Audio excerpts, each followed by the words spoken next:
Hey, what's going on, everybody? My name is Derek, and this is Fatal RPM.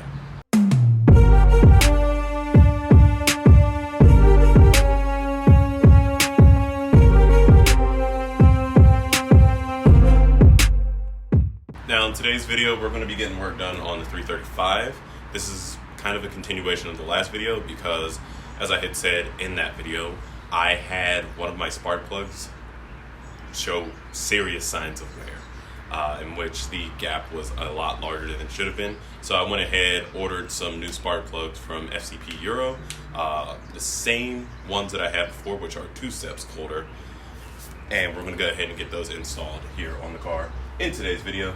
So let's go ahead, get this box cracked open, and get them installed on the car.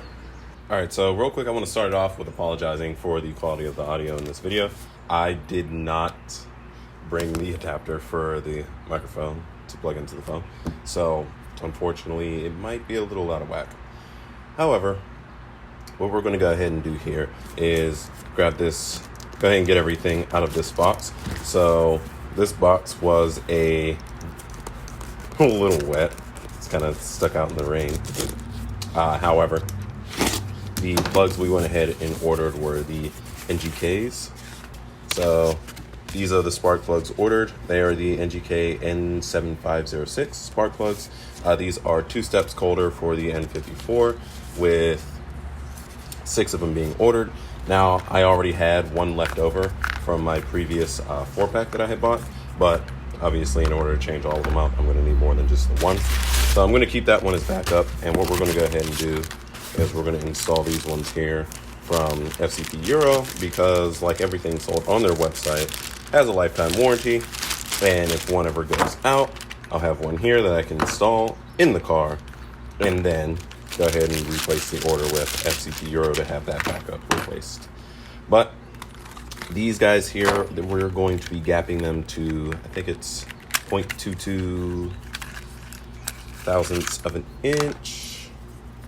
So actually, I think these are different spark plugs than the ones that I had ordered before, because the ones I ordered before were these guys, and you can see just looking at them off the bat they're different spark plugs. So I'm actually kind of curious. Let's see, these are the N5770s. Oh, that's right, I think they had a replacement N57506. Okay, and of course it starts raining outside, so it's about to get a little bit louder here, but nonetheless, this will still be a good replacement. But we need to get these to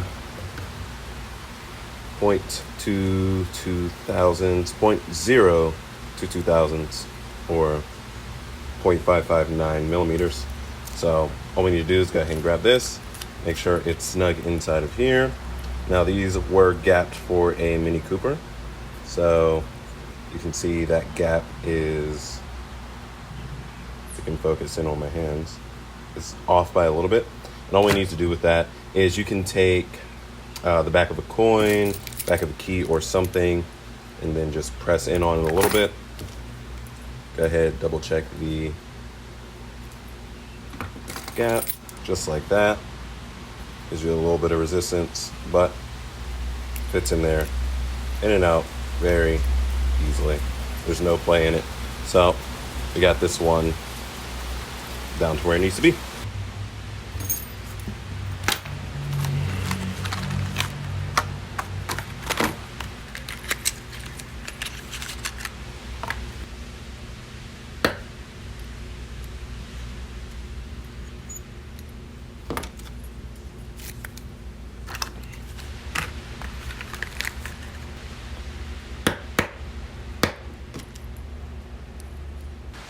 Alright, so now that we got all the spark plugs gapped, all we got to do is go ahead and pop the hood. Now, since we have this guy here, we need to go ahead and pull this out, and then we'll be able to put all the spark plugs in. So we got to go ahead and take this guy off just so we can get better access to the bolt that's back there. Best to try this with a slightly cooler car, but unfortunately, I was just trying to get this done here today, so kind of working with a warm car. But I'm going to go ahead, get that pulled out, and then we can start putting in the spark plugs, which don't take very many tools. We just need a thin wall 12.14 mil socket here, along with a longer extension than that. And I use 2 different types of 3/8. You can use, honestly, whichever wrench you want. I just have this swivel here to better access the 5 and 6 cylinders in the back. So this is all we need here to get all these spark plugs in. So let's go ahead and get those things in there. All right, so now we got the coil packs out and chilling over here on the Z. We're gonna go ahead and pull each one of these guys out. The wires, which are not the easiest thing to get out once they're in, but you want to try and get a grip on them because you don't want to pull on this, as it very clearly says right there, do not pull wire. So we need to try and get a grip on this and then pull it off like that, and it came off in there. That's amazing. Well, guess what? I'm not driving home. Well, that's interesting. All right, I will definitely be contacting them because that came right off inside of the guy there. Okay, that's fun. Well, I don't even know what to say. I'll get back to you when I have a solution. All right, so I actually just got off the phone with the guys over at Precision Raceworks. They were understanding about it, and they asked if I used dielectric grease, which I said no to because I did not. However, just the fact that they asked that, I guess that was something they suggest to use, even though he didn't really mention anything about it after. But they're sending me out a new part, so I just got to wait a couple days for that to get here, more than likely.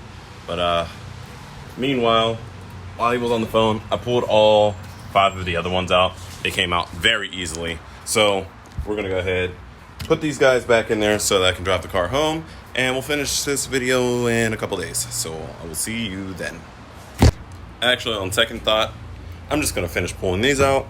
We're going to go ahead, put the new spark plugs in so I don't have to do this another day. And all I have to do when the package comes in is go ahead, put the Raceworks kit back on, and yeah. So let's go ahead, get the old spark plugs out and get these new ones in there.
All right, everything's reinstalled.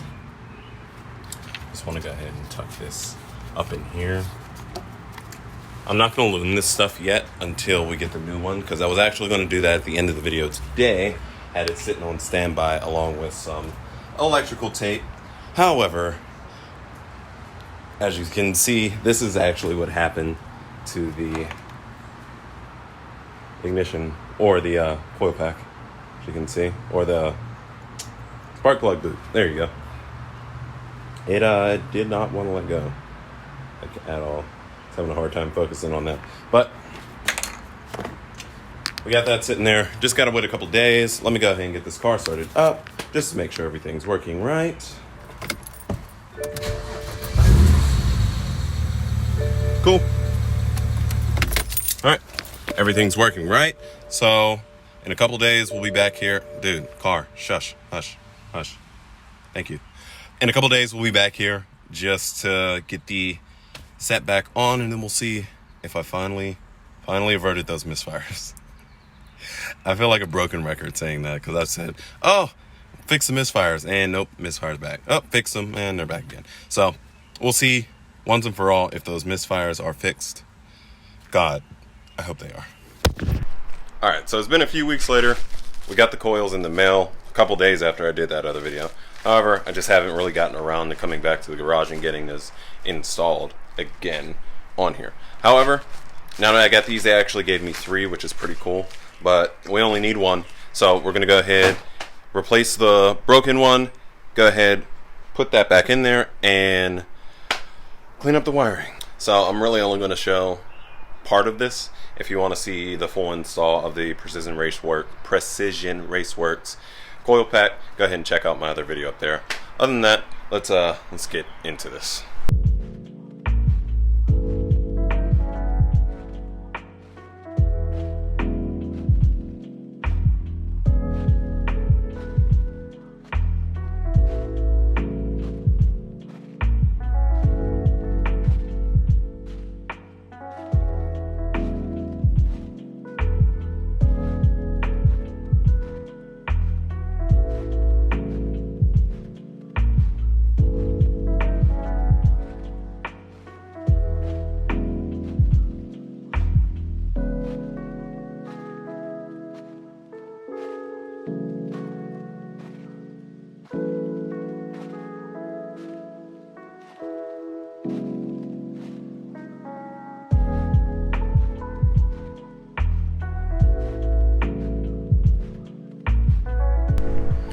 Alright, so we finally got everything finished up here, and it looks kind of clean. It could be better. I can finish this off with electrical tape, and this whole thing here would be black.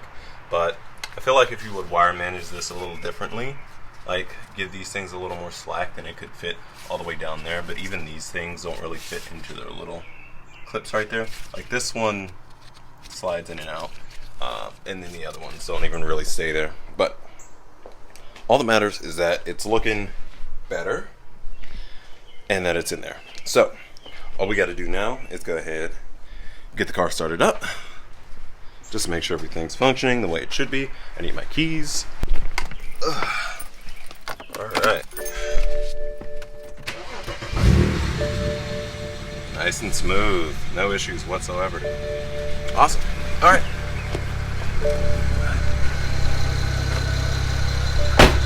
So now, all that's left to it, I'm actually testing out this new mic here. It's double-sided, so I have one on the front and on the back.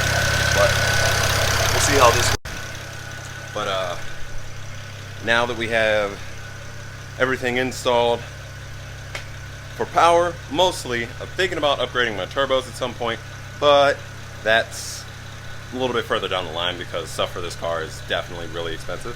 So we're going to get into some of the visual customizations. I need to do something about these headlights. Unfortunately, I have the xenon, the bi-xenon headlights, so there's not really much as far as the aftermarket goes, so I'm either going to get a new lens or try and permanently fix that with some clear coat. I'm definitely going to do a wrap on the car. My sunroof's partly open, but I have a nice little wrap planned for this car. But other than that, I'm going to be ordering wheels and tires here pretty soon. I already got part of the suspension. I just need the other part for this guy, and I'm really excited about what I have for the parts on here, or for the suspension on here. But my phone's overheating, so this probably isn't the smoothest of videos. I probably cut off somewhere. It's really hot in here, and under these lights, it's not any better. So, as always, I want to thank you for watching. If you like the video, go ahead and like it down below. And don't forget to hit the subscribe button if you want to see any more videos about the 335 or the 300 ZX. But as always, thanks again. I'll see you in the next one. Peace.